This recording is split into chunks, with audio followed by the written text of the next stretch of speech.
Ya, selamat pagi teman-teman kelas 7 Sampurasun, salam rahayu, terberkati kita semua. Hari ini ketemu lagi ya di pelajaran IPS ya.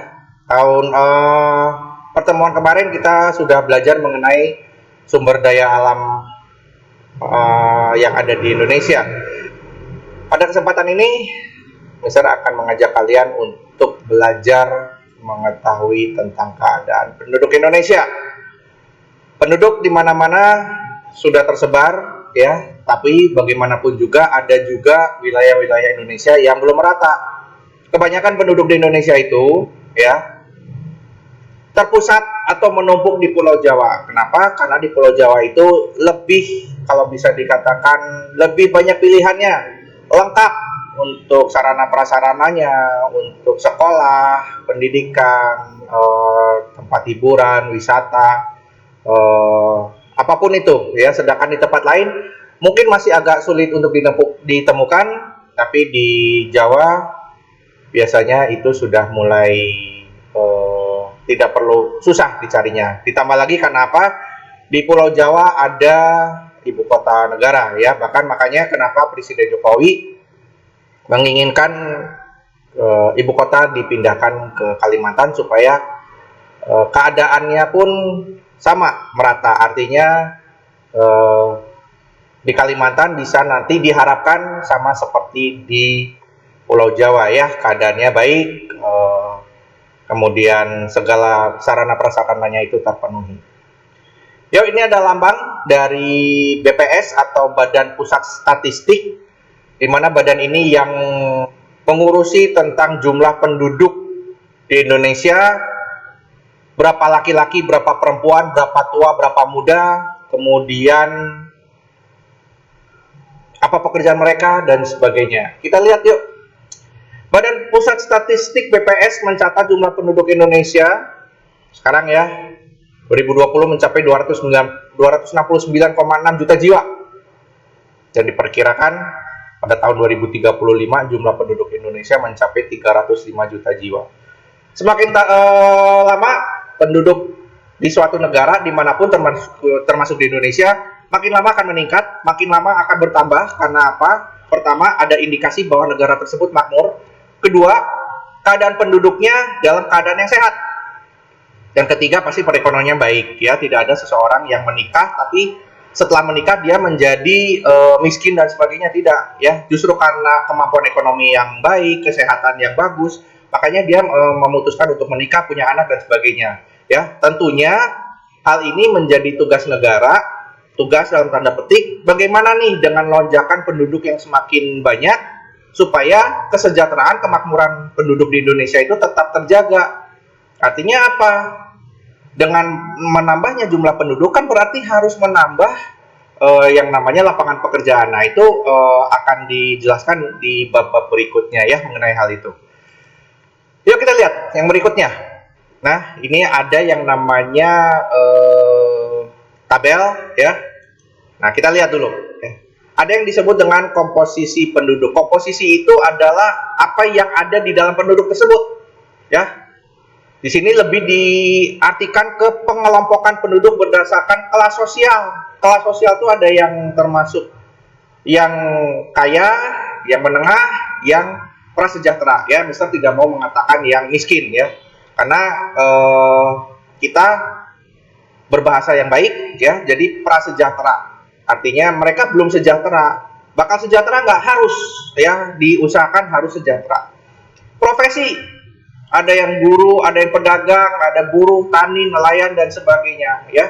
Dan yang jelas profesi itu banyak sekali di Indonesia ya. Nah, Mister, kalau misalnya orang yang bekerja serabutan misalnya hari ini dia sebagai tukang bangunan ya, kemudian minggu depan mereka mungkin sebagai apa gitu ya, tukang ojek atau dan sebagainya. Ya itu dianggapnya profesi juga, tapi bisa dikategorikan sebagai wira swasta atau yang bekerja sendiri. Kemudian umur ya. Nah, umur seperti orang-orang yang sudah dewasa, orang-orang yang sudah tua, kemudian remaja dan anak-anak ya. Dan yang terakhir adalah jenis kelaminnya ya, laki-laki dan perempuan ya. Di dunia ini cuma ada 2 jenis kelamin ya, tidak ada yang setengah-setengah. Komposisi penduduk membantu sensus penduduk. Sensus penduduk itu penghitungan jumlah penduduk ya, untuk mengetahui pertumbuhan jumlah penduduk berdasarkan kriterianya. Jadi maksudnya begini, suatu negara penduduknya bakal naik ya, karena ada pernikahan ya, kemudian ada anak. Nah, jumlah penduduknya berdasarkan kriterianya apa? Berapa anak yang lahir? Anak tuh ada 2, laki-laki atau perempuan. Nah, itu yang maksudnya berdasarkan kriterianya ya. Next, ada yang kita lihat berdasarkan usia dan jenis kelamin, dibagi menjadi yang pertama adalah piramida penduduk ya. Jadi gambar yang tadi sebelumnya ya, yang ada seperti bangunan itu disebutnya piramida penduduk. Ada 3 jenis piramida. Yang pertama piramida penduduk muda atau disebutnya piramida penduduk limas. Yang berikutnya adalah piramida penduduk stasioner atau granat. Kenapa Mister bentuknya apakah seperti granat? Yuk kita lihat nanti sama-sama. Dan yang terakhir adalah piramida penduduk tua atau batu nisan. Waduh, mentang-mentang sudah tua dekat dengan nisan, batu nisannya dekat dengan kuburan. Enggak, bukan seperti itu. Tapi memang bentuknya seperti itu. Ya, jangan diartikan kalau ada orang tua misalnya, wah penduduk tua, ini pasti maksudnya ke batu nisan. Jangan ya. Tapi memang bentuk piramidanya seperti itu. Yuk kita lihat dulu ya piramidanya satu-satu. Pertama ada piramida penduduk muda atau limas. Nah, bentuknya seperti itu, seperti segitiga, seperti limas ya. Nah, di sini ada yang warnanya merah, di sini ada yang warnanya biru. Yang laki-laki itu ditandai dengan warna merah, yang perempuan itu ditandai dengan warna biru ya. Ciri-cirinya seperti apa? Kita lihat yuk. Yang pertama, penduduk sebagian besar berusia muda. Artinya di dalam piramida ini, suatu negara kebanyakan penduduknya muda. Artinya umur 15 tahun sampai umur 55. Mister 55 udah tua nggak? Kalau di dunia kerja, umur 55 itu masih disebutnya produktif. Artinya masih bisa kerja ya. Jadi sebenarnya antara umur-umur segitu ya. Oke. Kemudian penduduk usia tua jumlahnya sedikit ya. Usia tua jumlahnya sedikit. Jadi lebih banyak di dalam negara tersebut penduduk remaja dan dewasa itu banyak. Yang usia tua, yang udah kakek nenek itu sedikit ya. Tingkat kelahiran bayi tinggi ya, seperti yang tadi Mister katakan, kenapa tingkat kelahiran tinggi bayi itu tinggi? Yaitu tadi ada negaranya makmur, ekonominya baik, kesehatan terjamin dan sebagainya, perumahan ada ya, seperti itu. Kemudian pertumbuhan penduduk tinggi. Semakin banyaknya orang yang menikah muda, maka pertumbuhan penduduk makin tinggi. Artinya apa? Mereka akan menikah usia muda, punya anak dan sebagainya ya. Oke. Next, ada yang namanya piramida penduduk stasioner atau granat. Bentuknya kayak granat nggak? Yuk kita lihat. Ya mirip-mirip kayak granat ya, seperti itu ya. Nah, kita lihat di sini ada yang sebelah kiri ini laki-laki, ini perempuan ya. Nah, ciri-cirinya penduduk pada setiap kelompok umur hampir sama. Artinya apa? Antara yang muda, yang tua, sama yang remaja, anak-anak itu hampir sama umur jumlahnya ya. Jumlahnya hampir sama. Jadi rata di semua jenis umur penduduknya. Tingkat kelahiran rendah. Kenapa? Yang tuanya juga tingkat kematiannya sedikit. Kemudian yang mudanya, penduduk yang mudanya juga mungkin menunda pernikahan seperti itu, sehingga tidak ada anak yang lahir, sehingga terjadilah tingkat kelahiran yang rendah. Tingkat kematian juga rendah. Mister, kalau tingkat kematian rendah penyebabnya apa? Bisa jadi seperti kakek nenek kita zaman dahulu, karena mereka makanannya lebih bergizi, tidak banyak bahan pengawet, tidak banyak micin ya. Kalau sekarang kan disebutnya generasi micin ya, banyak sekali ya. Ada yang namanya junk food, makanan yang cepat saji ya. Itu sebenarnya cukup berbahaya ya. Tingkat kematian rendah itu karena itu tadi ya, karena orang-orang zaman dulu lebih banyak memakan makanan yang alami. Ya. Kemudian pertumbuhan penduduk mendekati nol atau lambat. Jadi di dalam kondisi seperti ini, satu negara yang penduduknya sudah siap nikah, nggak mau nikah. Ya, kenapa? Mereka mungkin lebih suka berkarir dulu. Contohnya adalah negara-negara seperti Amerika, kemudian negara Swedia, negara-negara Eropa ya, negara Jerman, Belanda dan sebagainya. Itu penduduk stasionernya, penduduknya piramidanya bentuknya granat ya, atau stasioner. Artinya di semua lini, semua umur, jumlah penduduk muda, remaja, sama yang tua sama ya. Pernikahan juga sedikit ya. Jadi tidak ada anak yang lahir, sehingga pertumbuhan penduduknya nol atau sangat lambat sekali. Berikutnya, nah ini kebalikannya. Nah, piramida penduduk tua atau batu nisan, bentuknya seperti nisannya seperti ini ya, seperti yang ada di makam-makam ya. Nah, ini apa yang kita lihat di sini? Ciri-cirinya, sebagian besar penduduknya berada pada kelompok usia dewasa atau tua. Negara ini penduduknya kebanyakan orang-orang tua, orang-orang dewasa, 40 sampai 60 tahun atau 75 atau bahkan ada yang 85 atau 90 tahun ya. Kenapa ya? Banyak sekali hal yang menyebabkan seperti ini ya. Kita lihat dulu. Jumlah penduduk usia muda sedikit ya. Disebabkan oleh faktor apa tadi? Ini adalah negara-negara yang sangat maju banget. Artinya mereka tidak memikirkan bagaimana sih untuk melanjutkan keturunan, untuk menikah muda dan sebagainya, beda dengan di Indonesia ya. Sehingga mereka lebih memilih, saya punya karir yang bagus, keluarga nanti belakangan. Sampai akhirnya mereka dalam usia yang sudah kelewat batas untuk menikah, sehingga mereka berpikiran, ya sudahlah, saya punya segala-galanya, saya nggak perlu nikah, saya punya uang, punya kekayaan, punya harta, punya mobil, punya rumah, dan sebagainya. Sehingga mereka tidak memikirkan untuk menikah ya. Berikutnya, tingkat kematian lebih tinggi dibandingkan tingkat kelahiran ya. Karena apa? Mereka kan udah tua nih, nggak punya anak, nggak punya cucu. Akhirnya apa? Tidak ada generasi baru, tingkat kelahirannya nggak ada. Tapi yang ada adalah mereka adalah karena orang-orang tua, jadi otomatis yang tua itu lebih banyak yang meninggal. Itu mereka tidak memperhatikan, tidak memperdulikan bahwa sebenarnya tingkat kelahiran itu atau yang namanya regenerasi perlu juga seperti itu ya. Oke, pertumbuhan penduduk terus berkurang. Jelas dong, kita lihat yang ketiga tadi ini ya, ketiga.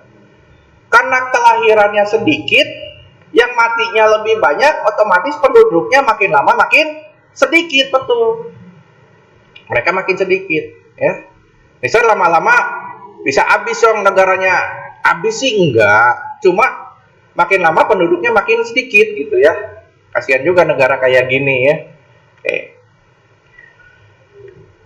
Nah, kita melangkah dari tadi Badan Pusat Statistik. Kita lihat nih, ini ada di Indonesia ya. Di Indonesia ini banyak sekali ragamnya nih ya. Di sini ada Madura ya. Kalau seperti ini identik dengan tukang sate ya. Ini di Jawa nih, ini Jogja nih ya. Kalau ini sudah mulai ke baju-baju yang modern ya. Kalau ini Betawi kalau tidak salah ya. Betawi kalau tidak salah, atau Jakarta ya.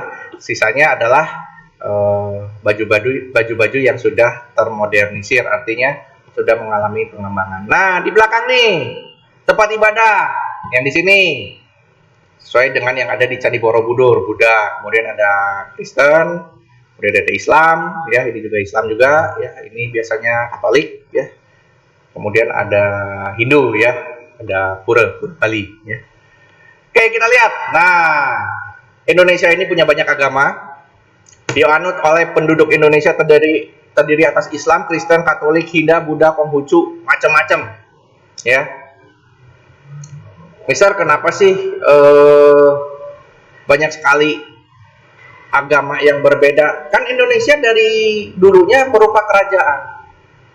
Kerajaan yang pertama ya di Kalimantan, di Jawa itu banyak yang bercorak Buddha dan Hindu.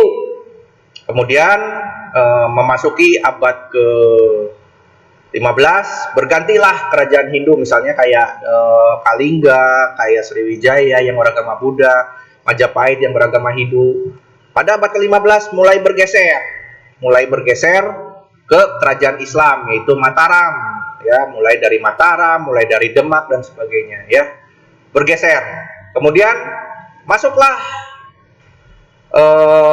penjelajah dari bangsa Barat, orang Portugis, orang Belanda, orang Inggris, orang Spanyol, Portugis membawa agama Kristen dan Katolik. Ya, sedangkan Konghucu ini berbarengan dengan agama Hindu atau Buddha waktu kerajaan-kerajaan masih bercorak Hindu dan Buddha. Melalui siapa Konghucu ini? Melalui para pedagang yang berasal datang dari negeri Cina. Ya. Dari data di atas, di Indonesia dikatakan mayoritas agama dianut penduduk Indonesia adalah agama Islam. Kenapa? Ya karena memang buat bangsa Indonesia, Islam itu paling mudah masuknya, paling bisa diresapi. Ya, bukan berarti yang agama yang lain ribet dan sebagainya, enggak. Tapi seretnya di mana? Ya, kita tidak boleh, wah kamu tidak sama agamanya dengan saya gitu ya. Jangan seperti yang terjadi fenomena belakangan ini, yang tidak sama dengan agamanya disebutnya kafir. Nggak boleh ya. Karena semua mempercayai agamanya masing-masing, semua mempercayai Tuhannya masing-masing, ya mereka kita hargai, ya. Jangan sampai nanti kita tidak suka, menghujat, apalagi membenci agama lain, ya, seperti itu. Oke, kita lihat. Wah, ini ada banyak sekali. Banyak sekali apa ini, Mister? Ini adalah baju-baju tradisional yang ada di sebagian besar pulau-pulau di Indonesia, ya. Di sini ada yang dari Sumatera Barat, ya, Padang. Ini dari Kalimantan, suku Dayak. Ini ada Papua. Ini ada dari Jawa. Kemudian ada yang dari Timor, seperti ini, ya. Nanti kalian boleh searching, ya, searching. Ini baju-bajunya seperti apa, ya, kita lihat dulu. Sebagai negara kepulauan, Indonesia itu memiliki beragam suku bangsa, beragam bahasa, ya. Kenapa? Karena Indonesia itu kan sukunya macam-macam nih. Katakan Pulau Jawa. Pulau Jawa sendiri itu ada Jawa Barat, Jawa Tengah, Jawa Timur. Nah, Jawa Barat bahasa Sunda. Jawa Tengah, suku Jawa, karena ada Mataram. Tapi di perbatasan, Jawa Barat, Jawa Tengah, ada misalnya di daerah Indramayu, daerah Cirebon di utara pesisir Jawa. Bahasanya beda. Bahasanya apa, Mister? Dibilang Sunda bukan, dibilang Jawa juga enggak. Jadi percampuran. Bahasanya kadang dibilang pakai bahasa Sunda, mereka nggak ngerti. Saya juga nggak ngerti. Mister juga, itu apa ya maksudnya? Nah, sama juga di daerah Jawa, Jogja, pakai bahasa Jawa. Begitu masuk kita ke daerah Blitar, daerah Kediri, Jawa Timur, itu bahasanya sudah beda, ya. Apalagi misalnya kita melihat misalnya di daerah Jawa Timur, ya, di daerah Mojokerto, yang dulu konon sebagai tempat pusat kerajaan ibu kota Majapahit. Itu bahasanya sudah beda lagi. Di daerah Tenger, ya, di daerah Gunung Bromo, Jawa Timur, ya, Probolinggo, itu juga bahasanya berbeda dengan bahasa Jawa yang ada di Jogja, ya. Pindah sedikit kita ke Bali, itu juga bahasanya Bali juga beda, ya. Balinya beda, bahasanya hampir sama dengan Jawa Timur, ya. Lalu bagaimana nih supaya bisa nyatu? Akhirnya dibuatlah yang disebut dengan bahasa Indonesia. Mau suku apapun, mau ras apapun, mau agama apapun, begitu ngomong pakai bahasa Indonesia pasti ngerti. Ya, jangan sampai nanti ada kejadian kita sok-sokan pakai bahasa Jawa misalnya. Kalau kalian kelas 8 ke Jogja pakai bahasa Jawa, begitu di Jawa pakai bahasa Jawa kalian nggak ngerti, ya, kan bingung gitu kan, ya. Karena ada teman pernah bisa punya pengalaman, dia nanya, ya, Kipinten Mas, ini berapa Mas? Itu bahasanya sedang ya, kalau bahasa Sunda itu ada bahasa kasar, halus sama sedang. Nah ini iki pinten Mas, ini berapa? Ya. Kalau bahasa kasarnya iki piro gitu kan. Dijawab sama yang jual, gangsal lewu Mas. Gangsal lewu itu artinya 5.000. Padahal sebenarnya kalau bahasa kasarnya 5.000. Nah mereka itu begitu, karena mereka ditanya pakai bahasa Jawa yang lemas, kemudian mereka menjawab pakai bahasa yang lemas, teman saya malah bingung, nanya ke saya, gangsal lewu teh sabaraha? Saya bilangin 5.000. Nah, oh ya, jangan mereka berusaha untuk, yuk kita mengerti, tapi ternyata malah nggak ngerti. Tanya dulu. Makanya ada bahasa Indonesia, tinggal pakai bahasa Indonesia. Mas berapa ini? Ya, pasti jawabnya itu. Mau suku apapun, sekali lagi ya, dimanapun, kalau misalnya bahasa Indonesia itu adalah yang paling utama menyatukan Indonesia ya. Nah kita lihat berdasarkan sensus penduduk tahun 2010, 10 tahun lalu, bahwa Indonesia memiliki 1.128 suku bangsa. Mister, kan kita cuma punya 33 provinsi nih ya. Kok bisa ada 1.128 suku bangsa? Gampang, kita lihat aja. Di Jawa Barat ada suku Sunda. Yakin suku Sunda cuma satu? Enggak. Contohnya ada Baduy yang ada di Banten. Ada yang di Tasik, di Garut, ya, ada Kampung Naga. Contoh di Sumatera Utara, ya, di Medan, ya, orang Batak. Batak itu banyak. Ada Batak Toba, ada Batak Karo, ada Batak Mandailing. Itu bahasanya pun beda-beda, ya. Bahasanya beda-beda. Jadi jangan berpikir, wah saya Batak nih, misalnya nih, pakai bahasa itu. Nggak nyambung kadang, ya. Jadi Indonesia tuh punya banyak suku, dan suku itu jangan pernah menganggap bahwa suku saya paling baik. Enggak, ya. Semuanya sama, semuanya punya keluhuran budaya adiluhung masing-masing, ya. Mungkin menurut kita begini, menurut mereka begitu. Jangan berkata, wah budaya mereka jelek nih, apa-apaan kayak gitu, ya. Nah, dan sebagainya, ya. Contoh misalnya nih ya, wah ini lihat nih, bajunya tertutup rapi, bagus sekali. Ya ini nih si Jawa nih misalnya pakai nggak pakai baju, wah ini bisa asup angin gitu ya. Enggak, jangan. Ya memang mereka seperti itu dulunya, ya, dan sebagainya. Ini kenapa sih kemana-mana nih orang Papua bawa-bawa panah meniti sopan kayak ngajak berantem? Enggak, ya mereka seperti itu ya. Sama seperti orang Jawa, kenapa naruh keris itu di belakang, ya. Kenapa nggak di depan? Beda dengan orang Aceh yang selalu menaruh keris di depan dan sebagainya ya. Oke, itu sepintas tentang keadaan penduduk Indonesia. Nah, kita lihat keragaman budaya Indonesia sendiri secara umum dapat kita lihat dari beragamnya rumah adat, pakaian adat, jenis tarian, pertunjukan seni, upacara adat budaya yang ada di Indonesia.